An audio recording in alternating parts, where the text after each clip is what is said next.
अक्सर ही हम सुना पढ़ा करते हैं कि अरे यह तो गांधी का देश है। गांधी के देश में ऐसा, गांधी के देश से यह उम्मीद न थी। इन वाक्यों शब्दावलियों को पढ़ते सुनते हुए हम यह अनुभव करते हैं कि कांग्रेसियों ने गांधी के नाम से इस देश का पट्टा कर दिया। भारत माने गांधी। भारत की सामाजिक, सांस्कृतिक, धार्मिक चेतना तो इस बात से निर्धारित होगी कि गांधी उसे कैसा रूप देते रहे या आज जैसा रूप आकार दे रहे होते। यह और बात है कि इन कांग्रेसियों ने ही दशकों पहले गांधीवाद को उसके मूल सिद्धांत के साथ गाड़ डाला। बहरहाल मूल बात यह कि गांधी का देश है वाले मानते हैं कि 10,000 वर्ष के प्रामाणिक इतिहास ग्रंथों, पुराणों, वाचिक परंपराओं, श्रुति स्मृतियों में जीवंत हमारे सैकड़ों महापुरुष तो बस यूं ही थे। उनका कोई स्थान ही कहाँ है? उनके जीवन दर्शन का क्या मोल? जीवन, धर्म, संस्कृति, सभ्यता आदि के जटिल प्रश्नों पर उनके सुझाए उत्तरों की क्या प्रासंगिकता? प्रासंगिक तो केवल गांधी हैं, जो अपने जीवन के सभी राजनीतिक प्रयोगों में भयावह रूप से विफल रहे, जिनकी धार्मिक चेतना उज्जवल होकर भी सामने खड़े विकराल संकट को भांप न सकी। वह सब कुछ जानते समझते हुए भी किसी समस्या का कोई समाधान न दे सके। उन्होंने तो जीवन को बचाए रखने के बुनियादी और पवित्रतम सनातनी अधिकारों को भी ध्वस्त कर उन्हें नष्ट कर देने अथवा आत्माहुति का सुझाव मात्र दिया। ऐसा लगता है जैसे गांधी के युग के दूसरे महापुरुषों की कोई भूमिका ही नहीं थी। तिलक, रानाडे, सावरकर जैसों से लेकर सुभाष चंद्र बोस, आजाद, भगत सिंह समेत लाखों लाख बलिदानी हिंदुओं का कोई मोल ही नहीं रहा।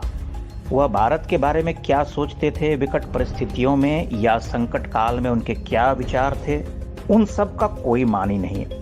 अव्वल तो यह भी कि यह गांधी का देश है जैसे वक्तव्य देने वाले अनिवार्य रूप से मानते हैं कि भारत एक सराय है जहां कभी भी कोई आकर ठहर सकता है, जहां हिंदुओं को चुपचाप कटते, विस्थापित, नष्ट होते, अपनी जड़ों से विगलित होते हुए ही जीना चाहिए।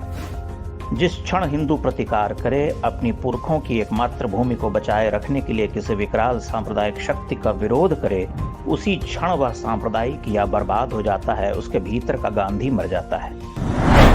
गोया उसके भीतर राम, कृष्ण, हनुमान, चंद्रगुप्त मौर्य, स्कंदगुप्त, बप्पा रावल, आदिशंकर, रामानुज, सुहेल देव, महाराणा, तुलसी, शिवाजी, लचित बरफुकन, बाजीराव पेशवा, लक्ष्मीबाई आदि कभी रहे ही नहीं।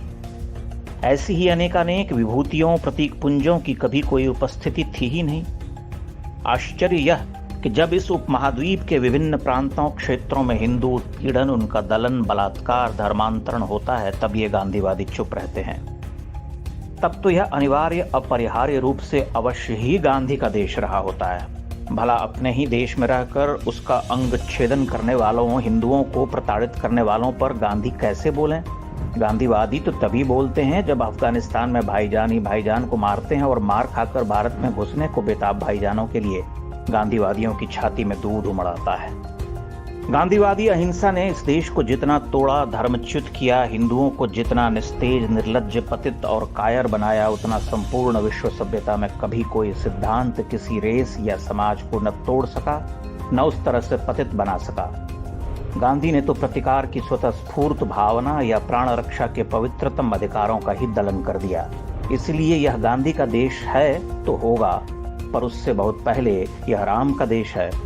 और आज के युग में महत्वपूर्ण बात यह कि भारत जितना गांधी का देश है, उतना ही गोडसे का देश भी है, और गोडसे की देशभक्ति गांधी से कमतर नहीं है।